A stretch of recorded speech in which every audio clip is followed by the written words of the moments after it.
అది వెంకీ, నువ్వు ఇప్పుడు మళ్ళీ ప్రవీణ్ అక్కకు ఫోన్ చేసావు అని చెప్పి కాల్ చేసింది నాకు. Okay, that is your wish, చేసావు.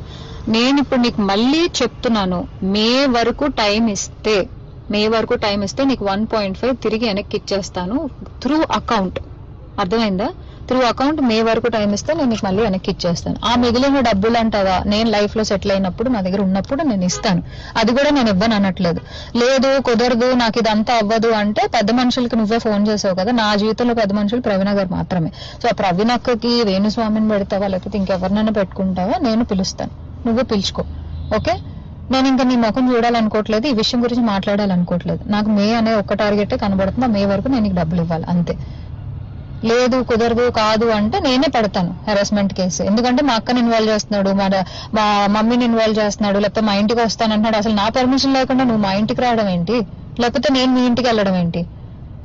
ఇంట్లో వాళ్ళు ఇన్వాల్వ్ చేసుకోకుండా నువ్వు నేను మాట్లాడాలి, నువ్వు నేను సాల్వ్ చేసుకోవాలి అంటే నా వైపు నుంచి ప్రవీణ్ అక్క వేణుస్వామి మధ్యలో కూర్చుంటారు. మే వరకు నేను ఆ డబ్బులు సెటిల్ చేస్తాను. అది